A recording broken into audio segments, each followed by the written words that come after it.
Psychology Arousal BUR 17006945.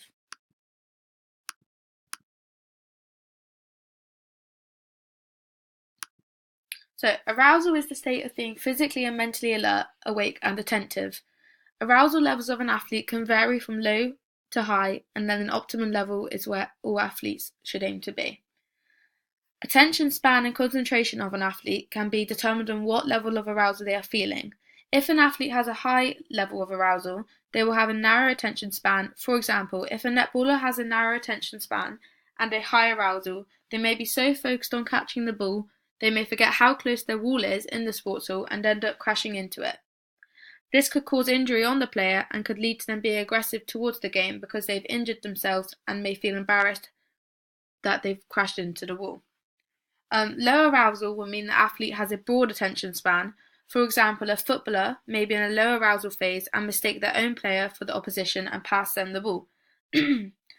This is because they aren't fully focused on the game and aren't aware of the key information in the game.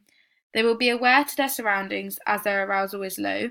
This will be bad as they aren't fully aware and may lose possession and the opposition could score. Excuse me. Optimal arousal will be the athlete's best level. Their attention will be fully on the sport they are doing. For example, a sprinter will have optimal arousal during their race as they are fully focused on the race and are not aware of their surroundings, such as the fans. This will be positive to the performer as they aren't being distracted and are more likely to win the race if they are fully focused and not putting their attention elsewhere.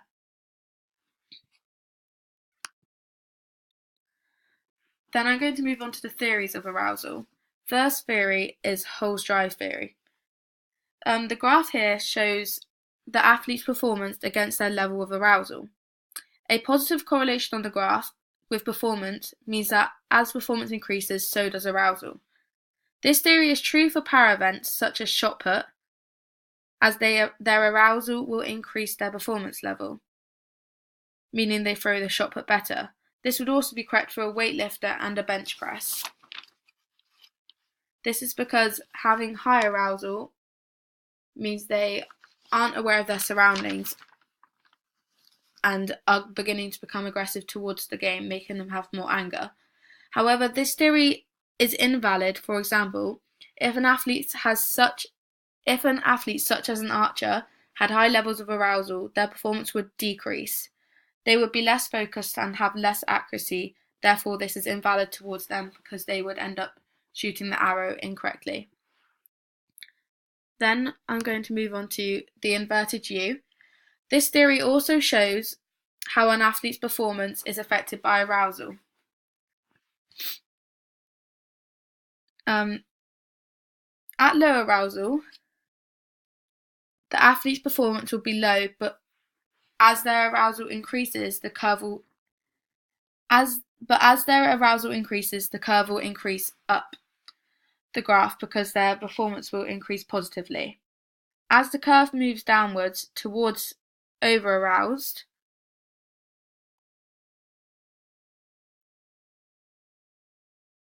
their performance will also go down to poor.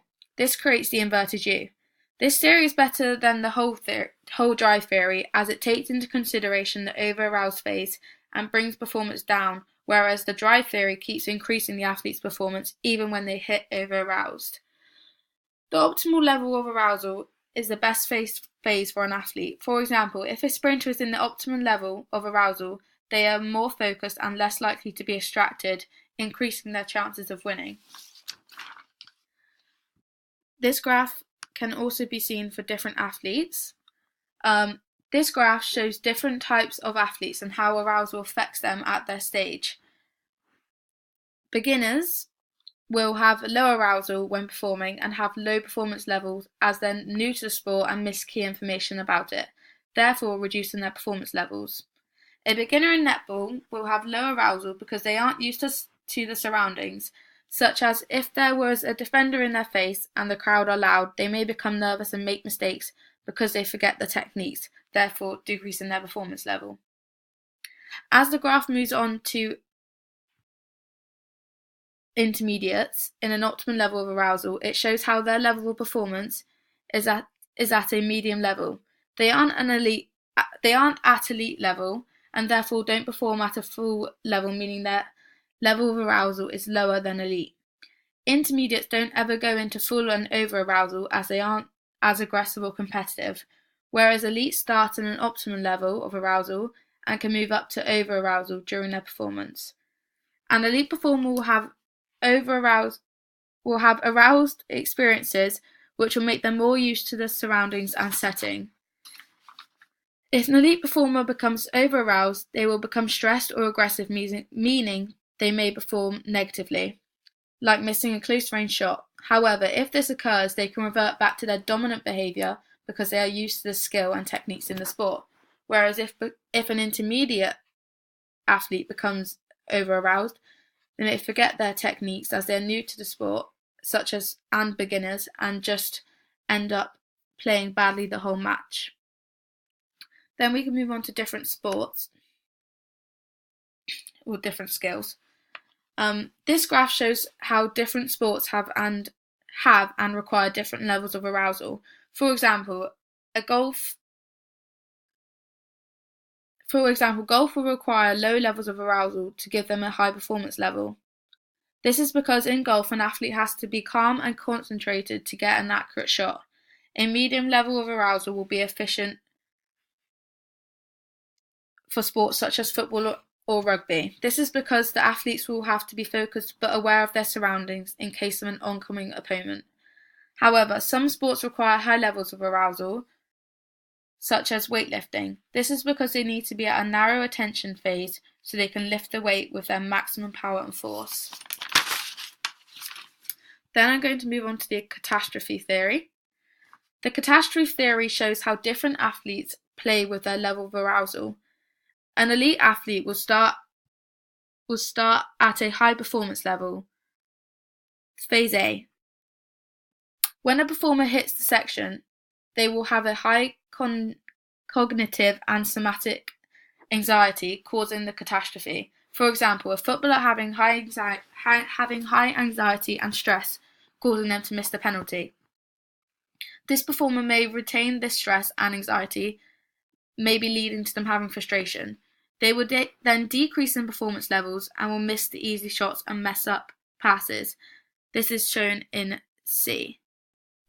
So they've gone down to B because their performance is decreasing. However, a performer could calm down and return back to their normal skills, which is then shown at D. D shows that the performer has controlled their anxiety and their performance and is returning to their optimum levels, which is shown in A. For example, the footballer will gain control of their anxiety and they will make some good passes and shots. This will then gain their confidence back up and they could score a goal from a far distance. But if the elite player had gone back down to C, it means they are over-aroused for the rest of the game and will mean they continuously miss shots and mess up easy passes.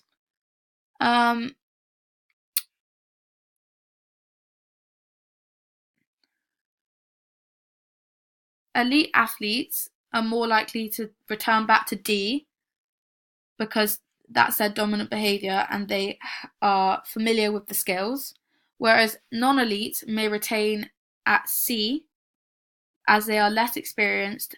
This will make them forget their skills and make the performance level go down as they are overwhelmed with the things that are happening around them, such as defenders and the supporters.